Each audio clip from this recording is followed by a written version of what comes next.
On today's episode, when you're no longer pleased by pleasing him, moms that like rewriting history, and the nightmare of chicken feet and pig's ears. All that and more on today's episode of Bad Advice with Lori Beth Denberg. Help me out, almighty Lori Beth Denberg. Give me the vital information so I get the red thoughts to do, yeah. The church of Lori Beth is in session, and we're reading from the scriptures of vital information. Talking my goddess and my savior, my LBT. Just tell me what's going on with me. Oh, my goddess and my savior, my LBT. Just tell me what's going on with me. The Lori Beth Denberg.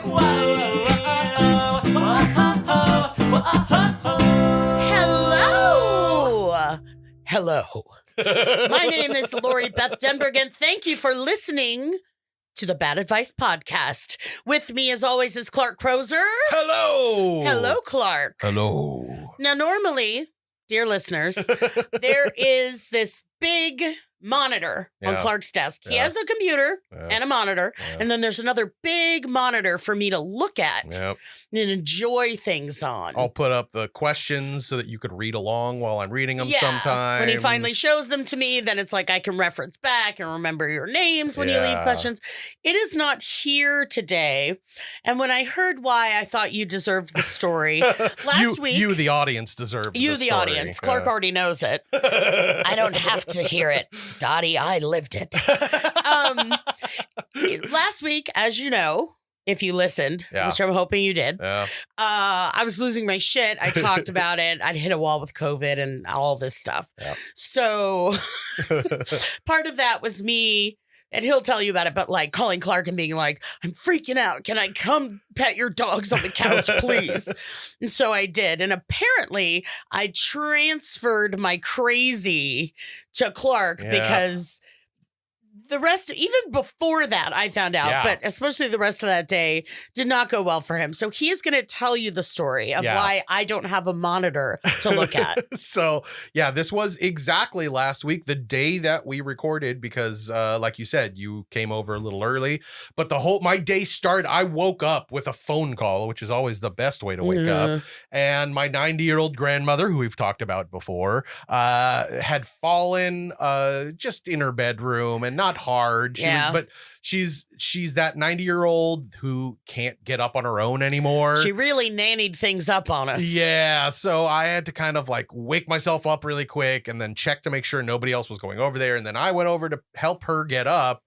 And she was just crying and upset and horrified. And but she has people there, right? She does. Yeah. She has a lady that stays with her, actually two. Yeah. But she doesn't trust them. She doesn't trust them to pick it up. She didn't technically trust me to pick her up. Yeah. But I got her up. So she was fine. Yeah. I literally had to kind of lift her up. And then I told her before, I was like, she's like, no, you can't get the fire. You have to call the fire department. I'm like, what are you going to call the fire department for? What are they going to do that I can't do? She's like, they can have a crane. They can bring a crane. They can bring a crane. I'm like, Nanny, I'm really strong. And I literally turned around and I asked first for permission from her assistant who was trying to help me in our argument. And I was like, do you mind? She goes like, no, go ahead. And she lifted up her arms and I literally lifted up this lady about a foot and a half in the air and held her there. And then I turned around to my grandma. I was like, look, I can hold up people. I'm really strong. For you, Nanny? Do you love me now? And also, just for the listener, Nanny's not like, it's not like she's Nanny from Gilbert Grape. Right. Yeah. She's just like a little nanny. Yeah. She's a tiny little nanny and she's just nervous about getting her arms ripped out or something. I don't know.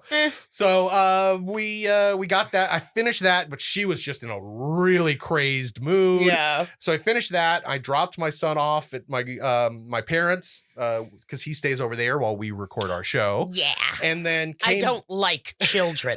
And then I was on my way back when you called and you were like, I'm having a panic attack. You were in full panic attack mode and you wanted to come over early. I was like, no problem. You come over, you can spend some time with the dogs. We can chit chat for an hour or so before and kind of get your mind off of things. Or you can talk about whatever. Yeah. So you came over and you were just in a bad place and you needed to get stuff out. And I was there and I was happy to be there. And then you left and I thought that was it for my day. And my wife comes home. She had an appointment to get her first COVID shot. Yes. She was going to get her COVID shot. But it was one of those last minute dealies where you kind of have to like sign up. They give you a call last minute. She was rushing over there, and for whatever reason, she didn't get there in time or whatever. It didn't work. She didn't get the shot. And she was just so mad and so depressed and just furious. So she comes home in a horrible attitude and really mad and really angry. And I'm trying to help her out. And then I leave to go pick my son up from my parents, who's, been watching my kid all day. And I call them, hey, how's it going? Oh, it's horrible. What? What's going on? Oh, Lex was just a terror all day. I'm like, whoa, no, you're kidding me. What does that look like, though? What does Lex being a terror even look like? Well, he was just in a lot of kids are hitting the same wall that you hit last week. This COVID wall is like knocking people on their heels right now. And it's been a year and people are starting to feel it. Yeah. So anyway. It's been a fifth of his life. Yeah, exactly. In this house. So he's just been in a mood and it's been getting better, but it is what it is. So I pick him up, I come back home. And meanwhile, we recorded last week. All the internet was down. That's right. No internet when we were recording, no internet before, no internet after. So now it's been a whole day of stress and a whole day of crazy. And I come in and I just want to look at my emails. Yeah. So I come into this office where we record and I go to to unplug and replug in the modem. And of course, my ass knocks into the monitor and it falls to the ground and breaks. And I am just a dumb idiot. So all of that is awesome. It is. And at the very tail end of it, you just get a real big reminder that you have a fat ass. Exactly. That was my day. Like, it's like, okay, and I'm body shamed. Yeah, exactly. Body shaming myself. Yes, exactly. It was a day. That's a day. Yeah. That's a day. That's a country song. It is a country song. That's a country song. But at least now I can kind of get it off my chest and laugh about it. Yeah, something about a broken heart monitor. There you go. Something like that. I like it. No, that's good. That's good. Yeah, so it's all good. I got to get everything off my chest last week, which I'm feeling better now. Good. And now Clark's turn to spill it all. Well, that was good to get it off my chest, but I think we should probably move on. Other people have concerns, other people have questions, and we're here to help them out. Oh, is that what we're doing? So let's answer a couple questions. I love it. All right. Question number 1 is from Scott. And Scott says, "Hi, Lori. When I was 18, I used to work in a kitchen at a restaurant with a guy named Tom. He was such a horn dog, straight guy that would go on and on about all the women he either had sex with or wanted to have sex with. We both left the company around the same time, and he ended up getting married, having a child, getting divorced, and going to jail for a nonviolent crime. He hit me up 10 years later and started flirting with me, and ultimately asked me to come over and hook up with him. I had no idea he is bisexual, but either way, I went with it, and we've been hooking up on the low for about 3 years. The relationship is purely sex-based. I noticed he kept deleting me on Facebook or leaving me on read-only when I could reach out to him, but continued to message me to come over and, He also had bailed on me a bunch of times and only wants me to give him pleasure. I'm starting to get tired of it, and I feel like I'm being used as a Kleenex, although I do find him very sexy in a bad boy way, and I get turned on by pleasing him. I have reason to believe he's been deleting me on Facebook to hide the fact that he has a girlfriend. Honestly, I'm over the fuckboy shit, but I don't want to cut off the only guy I'm currently sexually active with, and the pandemic only made things worse for my love/sex life, isolating me at home. I'm sexually frustrated, but my only option is this DL fuckboy. What should I do?" Wow, that was a journey. That's a journey. It's Scott. I'm a little turned on. Scott. First of all, this is not your only option. Right. Because there is, plenty of toys. It's true. Plenty of toys, cam guys, porn, like whatever you want. I know that's not the same as flesh and blood. Yeah. But it kind of seems like he's not the greatest guy. Yeah, a little bit. Just a little bit of not the greatest guy. Yeah, I want to know like what non-violent offense he went to jail for. Right, me too. I'm thinking either has to be petty theft, right? Petty theft, or once I went, I had gotten a ticket, moving violation, and I went to court to like fight it. Yeah. Because I was like, no. Right. And then I was there, and it's like this arraignment. I don't know what it's called, but there's like 30 of us there. Yeah. All charged with something. And we go up one by one. And, people are like, it was a red light ticket, but it's not me in the picture. Look, like all different kind of stuff. One chickie was caught with like a small amount of pot. Okay. My favorite one was this guy who was charged with catching a lobster less than 4 inches long. What? Yeah. I mean, it's a big thing about not catching lobsters when they're too little because then they don't grow. And then but it was like, when all the other things are like traffic, stop sign, littering. Sure.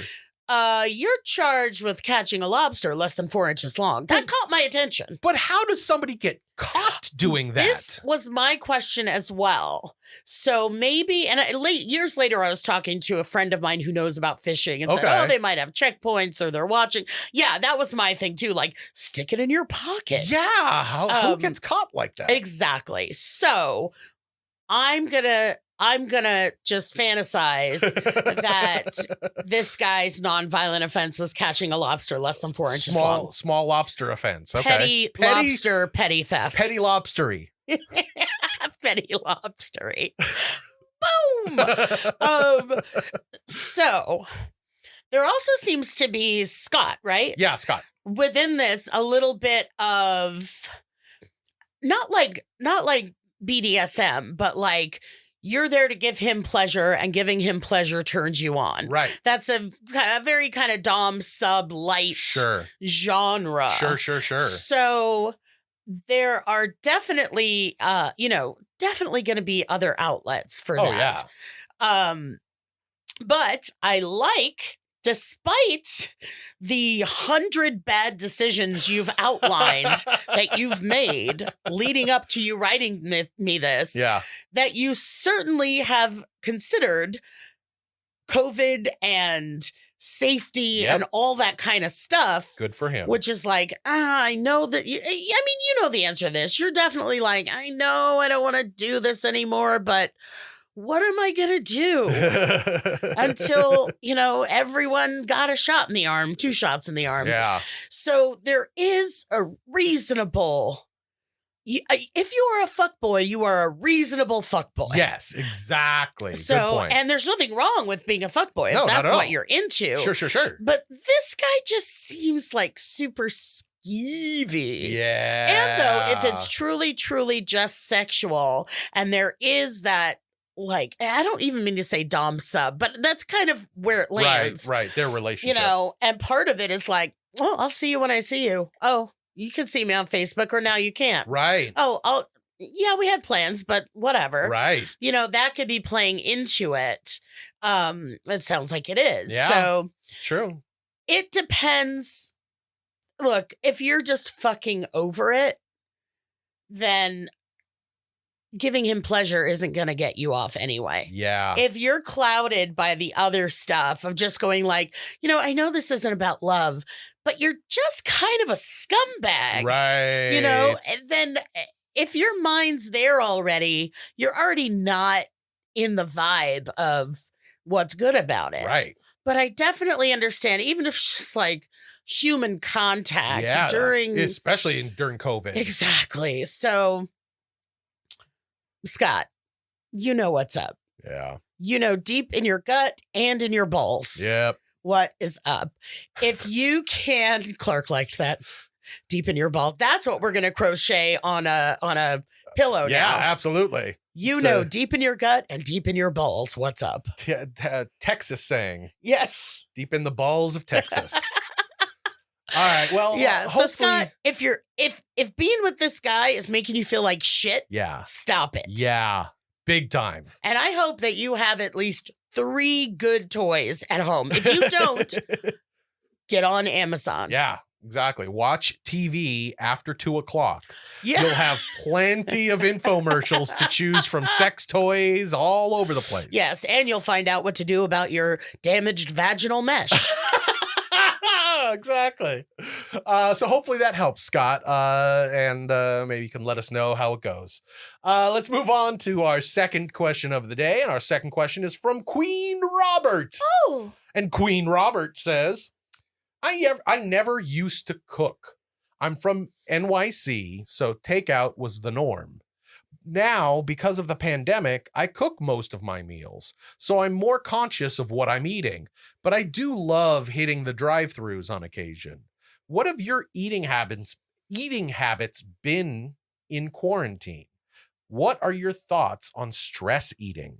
I've been packing on the pounds because I'd rather have a snack if I'm gonna be forced to watch the world burn. Yeah. That's Queen Robert. Queen Robert, thank you, Bunny, for writing in. It's very interesting. You made me flash back on the very beginning of quarantine and COVID. I don't cook. I'm kind of famous for not cooking. I can prepare things. Like I can make macaroni and cheese. Sure. I can certainly microwave. I can almost cook a frozen pizza. But the almost isn't me. It's our oven that's fucked up. Okay. So, but I've learned to maneuver it. If it says 425, I put it on 415. If it says check it in 9 minutes, I check it in 4. All right. So I've had a little success. But at the very beginning of the quarantine, the very beginning, when people were lining up and it was a frenzy and like the line around at Costco around the corner and all this kind of stuff. And I just went and I was like, okay, I'm just bought bread and ham and I'm making a ham sandwich. Wow. It was, I made eggs. And that lasted a little bit. And then it was like, okay, or ordering in or, drive-thrus like you said. Yeah. But the times that I have bought food and made food at home, it's really satisfying. Yeah. And I don't mean like, oh, it was a delicious meal. It was like, oh, you know what? It is actually possible to eat a meal that costs less than $29, including tax and tip. Yeah. And have something good. And especially for me with my eating stuff, it's like you're talking about stress eating. Yes, I have definitely been stress eating, emotional eating is part of my entire life. Yeah. But it's almost like, what a great opportunity for it. Exactly. It's like giving you a reason every single day. Yeah. And everybody's, talking about the COVID-15. Yeah. It's like normally the 15 pounds people would put on between Thanksgiving and New Year's. Right. Plus the COVID-15 we already started with. Yep. I like that. It makes it sound like a football team, like a college football team.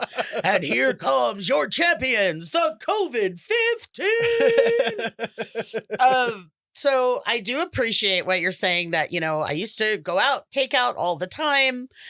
And just I would say that I cook 50% more, 75% more during COVID than I have prior to the apocalypse. And I love that you phrased it as watching the world burn. Yeah. Because that is so accurate. Yep. Or my house burn if I don't check my oven quick enough. Exactly. Frozen pizzas. Yeah. So stress eating, that's a coping mechanism of mine to start with. Yeah. But everybody's just been at home and it's like, well, what do I do? What am I going to do? I'm sitting at my computer. It's like on The Simpsons, King Size Homer. It's the episode where he gains like 63 pounds so that he can go on disability. Yeah, it's the Moo episode. And he goes to buy the Moo and at the place called the Vast Waistband. That's the name of the store. And the salesman is like, what do you do for a living? Something with computers? Homer says, I use a computer. And he goes, oh, what a coincidence. It must be the nonstop sitting and snacking. And then he sells them that beautiful blue moo with the pink flowers on it. I love that moo. So, I mean, that's all of us now. Yeah. That's all of us. I mean, obviously not all of us. There are essential workers going to work. But I know that you're speaking about your experience. Yeah. It is hard to cook. It is. It involves planning. It does. It involves planning and then getting too much of something because that's how they sell it and then having to eat it again. Yeah. What am I supposed to be not bored? And then I'm like, what a spoiled fucking monster I am. Well, no, I wouldn't go that far. Look, as a family man who goes and does the grocery shopping every week, and I cook all the meals here in this house, let me tell you, food is not sold for one. Yeah. And it sucks. It really does. Because even for me, I'll get something. Usually, most stuff is designed for two people when you're buying stuff from the grocery store. And when you have two people and a 5-year-old, it's like, oh, do I make a third? Do I not? Do I just share out of the two? Yeah. It's so goddamn hard sometimes. It's not just you.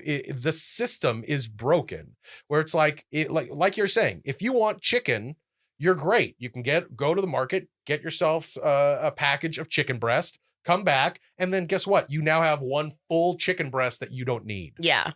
So what do you do with that? Now it becomes a puzzle. What am I going to have? Am I going to use it next week? Should I put it in the freezer? Am I going to use it tomorrow? Should I put it in the fridge? It's just this all nonsense. It's so hard to cook at home. It really is. Oh, and then extrapolate on that.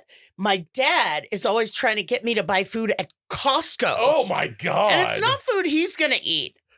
And I'm always like, Dad, it's too much. And finally, there's a couple times I'm like, fine. And it's like, I don't need 16 gallons of mustard. Yeah. Or it's just like, well, you can freeze it. And then, so I do. No, right. You know what it was? It was lox. It was like smoked salmon. Okay. And I got it. And I'm just like, it's too much. Yeah. I can't eat that much lox. Yeah. I had, when the pandemic hit, Karen did something similar, except she did it online.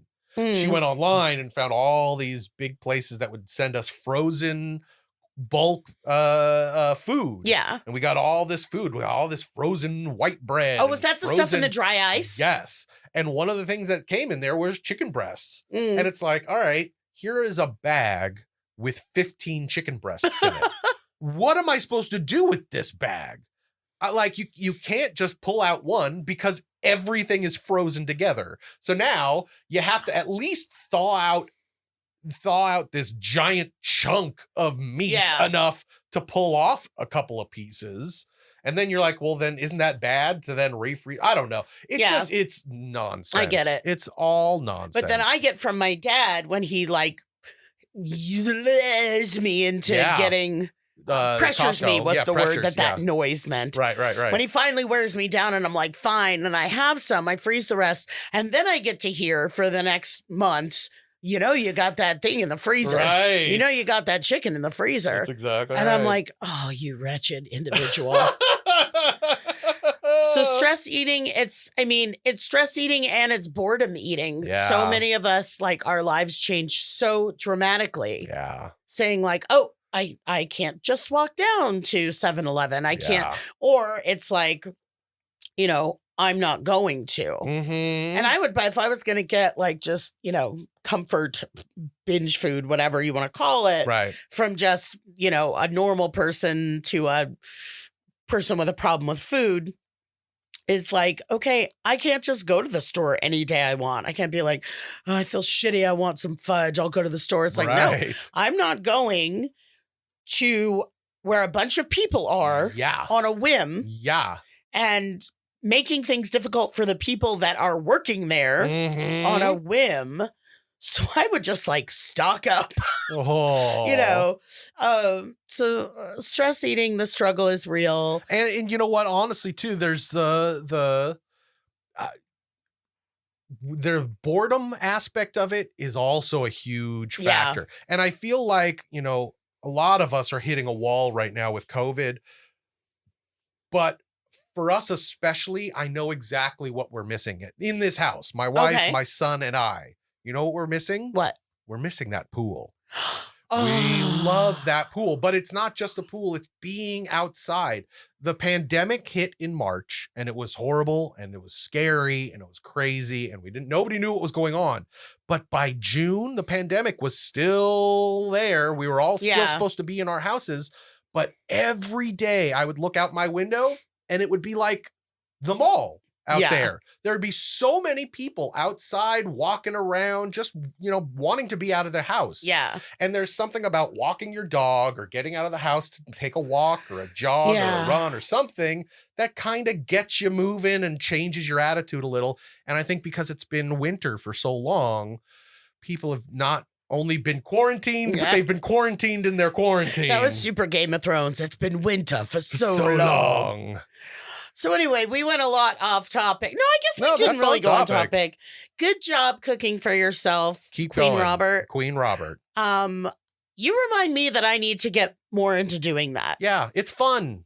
And I need to, even without the quarantine, I've always needed to do that. Yeah. Because it's expensive. Yeah, it is. To eat out places. And I need to remember that I am capable, and I will never get better at cooking anything if I never cook. That's exactly right. I tell Lex all the time, practice and patience. Yeah.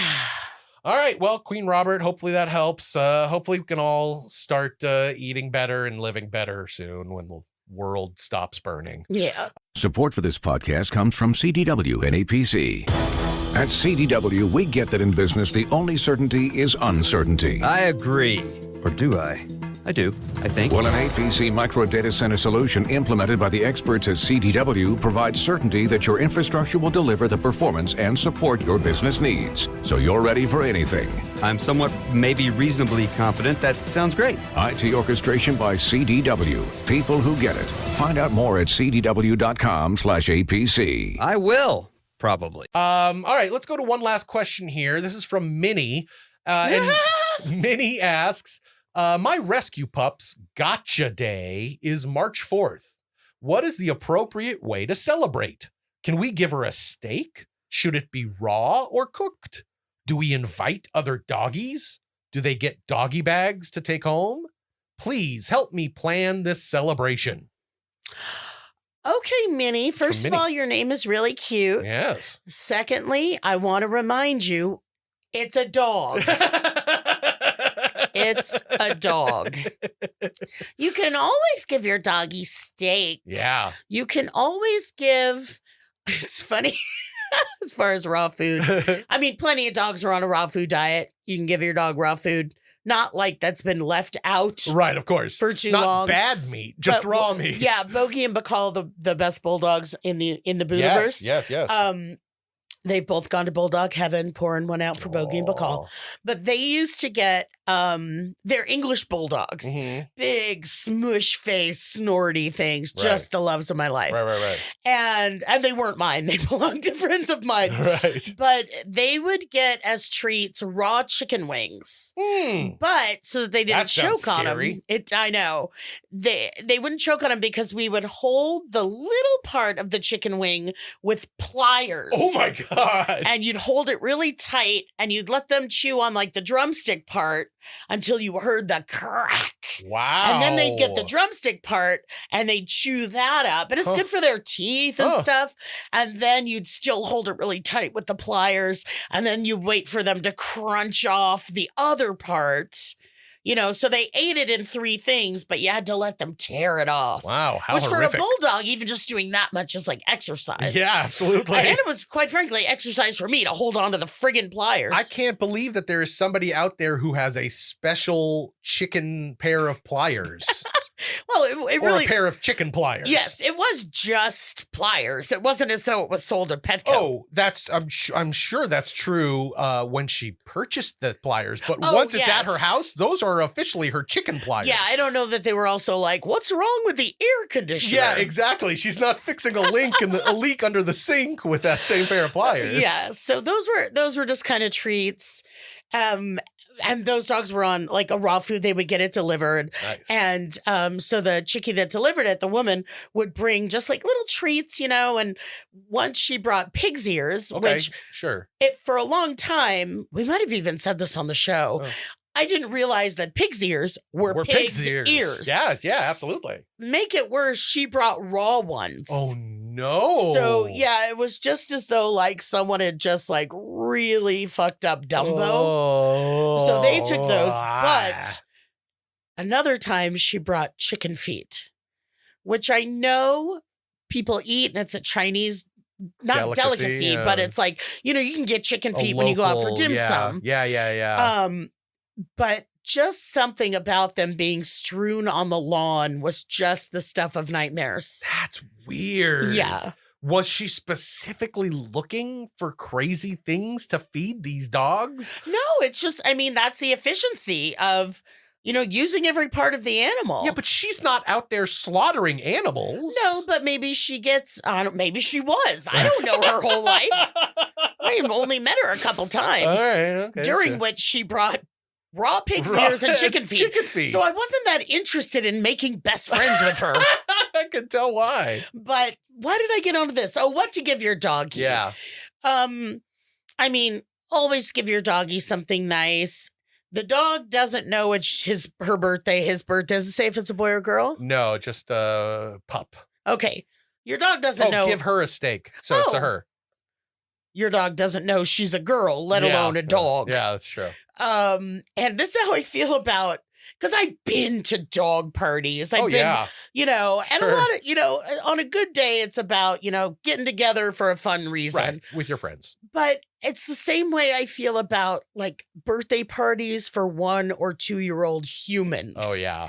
Oh, we've got to plan this big birthday party for his 1. It's like, no, you don't.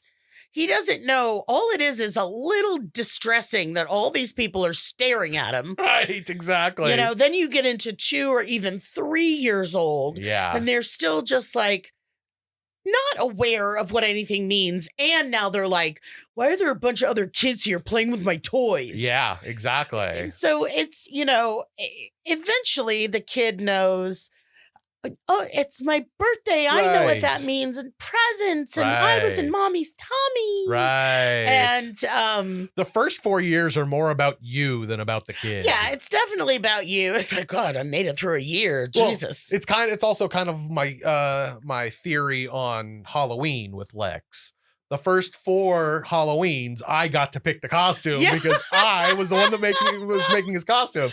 So if I wanted him to be BB-8 before the BB-8 movie came out, I made him BB-8. Yeah, that was really cute. And that year that you were the Incredibles. Yeah, that was cute too. That was really cute. So it wasn't until this last year that I was finally like, all right, he's 5 now. Okay, and did he want to be something bummerish? No, he actually wanted to be a character from Among Us, which is this really hugely popular multiplayer game right now. One of those things like when COVID hit, a lot of people started playing a couple of games together. There was Fall Guys and Fortnite for a while, and then Among Us is just a really fun game where you're trying to figure out there's 6 or 7 people and one of you is a killer. Yes. And you have to figure out which one is the killer before the killer kills everybody. Excellent. It's really fun. That sounds great for kids. Yeah. So he wanted to be that guy. So I'm like, all right, that's pretty easy. So I like it. Yeah, it was fun. Okay, so I'll wrap this up. Yes. I'm being very flippant and saying it's a dog. Right. And all of that is true. However, a gotcha date is important. Yeah. Because it's a day to be grateful and reflective of what the dog means to you. That's right. You did rescue a dog. Yes. And because you're saying gotcha date, not purchase date. Right. So I'm kind of assuming that this is an adopted dog. Yeah. And that's a great thing to do. And to take good care of a dog. I'm assuming also you take good care of your dog because you're like, does she deserve steak on her birthday? Right. Should it be ribeye or filet? Exactly. She's not writing you saying, should I stop punching the dog? It is its birthday. I was considering only punching her twice, but I just wanted to check with you first. I don't want her to get out of line. So just enjoy yourself. Yes. Enjoy yourself and what your puppy dog brings to you. And I'm not going to tell you not to give her steak. Yeah, absolutely not. And you got to at least just spend a full day making the dog feel important and special. Yeah. And see if she'll eat the steak off a fork. I love feeding dogs off forks. Oh, okay. It's a thing of mine. That seems dangerous. No, I mean, I'm not giving them the fork. No, I'm of course holding not. the fork. But imagine if you were to offer something to Bagheera with a fork. Well, all of a sudden, Bagheera. the fork would be gone. No, yeah, Bagheera has a snap like a freaking alligator. Yeah. But remember a couple weeks ago, I fed him off the chopsticks and he did really good. That's true. He did try and chew up one of the chopsticks. Well, eventually he just didn't let it go, but that was like several bites in. True. I fed him on the chopsticks. That's a good point. All right. Well, hopefully that helps, Minnie, and we can move on from here. We're going to slide right into our nice rotating segment of the week, which I'm very excited about this week. The return of Top 10 and a Half. And now, ladies and gentlemen, LB and Clark's Top 10 and a Half. Hi, dear listeners. Here's what happened. Clark and I recorded the entirety of the show. Yep. We did our top 10 and a half episodes, and we talked for roughly 89 minutes. Yeah. It's too long to put into this show and really takes away from the questions. Can I say it's too awesome to be in this show? It's too awesome. Amazing. It is, but I felt like it really detracted from your questions and was also like the first 10-year-long podcast in history. Yeah. And that's not the Guinness World Record I want. Right. So what we're doing is we're going to take out that segment and we are going to put it out as a bonus podcast. Yay! A special release. All right. And so look for that, and I hope you like it. Wait, do podcasts get director's commentary? Like, this is like a behind-the-scenes DVD featurette. Welcome to the inside of my brain. So I hope you like that special podcast, special edition, and that you enjoy the rest of this podcast that will end up finishing before your grandchildren graduate college. I hope. Yes. Peace out. We would shut up. We have one last question before we go. Let's do this last question. It's a phone question, actually, from Sean. And let's hear from Sean. Hi, Lori Beth. This is Sean from Savannah, Georgia.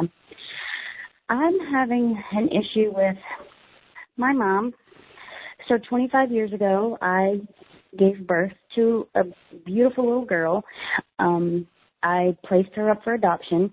Her and I have a relationship we always have from day one. It's never been a secret. But that was the one time in my life that I asked my mom to be there with me, and she said she couldn't do it. And I understand that from a mother's point of view because I have 3 other daughters. But she is remembering things way different, and she told my grown children that I said I didn't want her there. And this is really eating me up. And since my father has passed away, there's been a lot of resentment inside of me towards her. And I don't know how to approach her because she's a little narcissistic. And she's gotten very clingy since my dad passed away. My dad was my very, very best friend. And I know she's just trying to be there for me, but I'm not ready for that. Because the one time I truly needed her the most as a young girl giving birth, she wasn't there. So I just need your advice because I don't want to choke her. I love my mom. She's just a little crazy. I love the show. I'm so glad that the Brohio podcast had you on. Those are my favorite guys, and now you guys are my second favorite. Maybe a tie. I don't know. But love you guys. Keep doing what you do. We greatly appreciate it. All right, that was Sean. Thanks, Sean. And she was I was a guest on a podcast called Brohio. Oh. Or the Brohio podcast. And which was really great. And so check them out too. Are they bro on the ends and high in the middle? Yes. Okay. They were super groovy guys. It was fun. But thank you, Sean, for your question. I say this every week at some point, there's a lot in there. Yeah. I think it's great that you knew the best thing for you was to give up your baby for adoption. And I think it's great that you have a relationship. Yeah. I think something that jumped out at me was you saying, my mom just wouldn't be there for me when you were giving birth to the kid. And I understand that as a mom of three. And it's like, no, you don't have to understand that. That's not, it's you. And you say later that you have resentments going on. And this is a thing, it sounds like you've tried to work through this moment in your life where your mom wasn't there for you. An extraordinarily pivotal moment. And you've had resentments about that. And now, cut to now, when she's, you said, clingy since your father's passed away, which I'm sorry about your father. Yeah. And she is taking this wound that you've worked to deal with of her not being there for you and opening it up and misrepresenting it and talking to your kids about it. And that is, I'm torn between saying unacceptable and fucking bullshit. Yeah. And I'm angrier than you sounded in your message. I want to not go off the deep end. I'm trying really hard because you also said you love your mom. Yeah. Yeah. But her talking about what happened when you were pregnant and giving birth and telling a different story, all this kind of stuff, which she could be doing. And I don't know what story she's telling, but she could just be doing it out of her own guilt. Mm-hmm. Like maybe she's like, well, I was always there for you. Mm-hmm. And, and you're like, no, I went through that alone. Yeah. Resentment would be natural. It'd be weird if you were like, it's okay. Right. I just needed you the most ever, but you were busy. Right. And you say your mother is somewhat narcissistic. So if it wasn't about her, maybe it didn't matter. Yeah. But this business of retelling the story through her point of view is not acceptable. Yeah. And that you say you love your mom, so I assume that you can communicate with her. Yeah. That is a conversation to have. Well, that actually leads me to another question. Do you think they've ever talked about it? Maybe this is something that, a lot of people, a subject like this, especially the emotions behind it, gets tabooed. It gets tabooed. And then you just never talk about it, and it grows and it festers. Yeah, that is a very strong possibility. Yeah. And if that's the case and it's never been discussed, now mom is bringing it up. Yeah. As far as, does she feel guilty? Right. Is she trying to cause drama? Is she bored? Is she whatever? Or maybe she just misremembers. Yeah. Maybe from her point of view, it was this one way and she didn't realize that there was a fuck ton of more information out there about the situation. Yeah. So I definitely think talk to your mom and try to set some boundaries. Yeah. And this might even be the talk that you've never had about, you were not there for me when I needed you most. Mm-hmm. And that this has affected me in these ways. Yeah. And bringing this shit up, not this shit, I don't mean to say that, but like opening up this subject incorrectly when you're the one that wasn't there for it is not acceptable. It's not acceptable. And you also say that, your mom's been a little clingy since your dad died, which obviously makes sense. Sure. Which means she needs you. Right. Yeah. You have a little bit of the power here now. So, and I don't even necessarily, you do. Because my thing is like, if you can't get yourself together, mom, and not act in ways that are hurtful to me and possibly my kids. Right.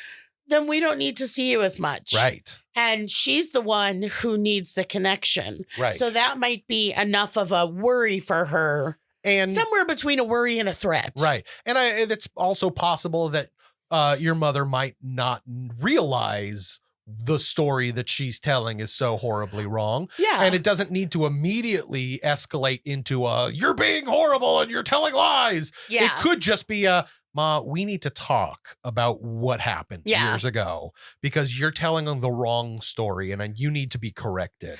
And if it's quite difficult and your mother, it sounds like it's quite difficult to talk about anyway. It's a very important moment in your life that has led to sadness and resentment. I just mean about your mom. Yeah. It sounds really great the way that you've had to totally open adoption and relationship. And, I'm assuming a good relationship with the adopted parents. Yeah. So adoptive parents. Yeah.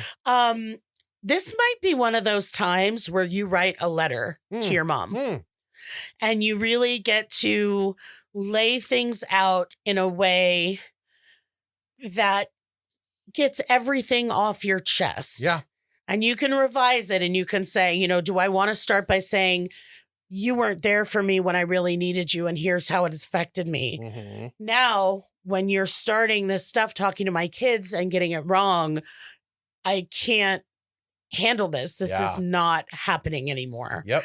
And that also, I've been in a couple relationships, so I know that it's sometimes pointless to argue with a narcissist. Yeah. I won't give any names, but Clark knows them. Yep. That might also be a way to protect yourself from having things thrown at you, from changing the subject, from things that, narcissists or just manipulative parents can, try to do. Right. So that might be a good place to start. Write out what's going on. Write out, even if it starts when you were 2 and ends today. Yeah. Yeah, generally this might be like, there's always a first draft of a letter that throws in everything. Like, you motherfucker, exactly. I wish that you were stabbed in the eye, blah, blah, blah. And then I go, okay, I'm not going to send this one. Exactly. But if that gets it out, lots of people just use journaling as a tool. And, but I've also sent the letter. Revised. So that could be a way to address your mother, address the situation and the emotions, and let her sit with it. And then you'll know where she stands as far as going, how dare you write this to me? Or, wow, I never knew this. Like wherever she falls on the spectrum, you can go from there. I hope that helps, Sean. I hope this is going to be good. And please let us know how it goes. You can always call us back and tell us how everything went. But I think we're good for the end of the podcast. One day someone's going to call us back and really blame us for something awful. No, I hope so. That would be great. But that's why we'll give them more bad advice. This is why it's called bad advice. You can't say I gave you bad advice on a podcast called Bad Advice and then win a settlement. It's exactly right. So hopefully out there you've all learned a little bit and we've all grown a little. And if you have a question for Lori Beth, please do me a favor. Send it to us. Send it to us at askloribeth.com. You can hit us up on all the socials at Ask Lori Beth, or just leave us a message with your name and where you're from at 1-855-DENBERG. That's 1-855-DENBERG, 1-855-336-2374. And you can find me on Instagram at LB Denberg, on Twitter at Lori Beth Denberg, and you can book me for a personalized video at cameo.com/Lori Beth.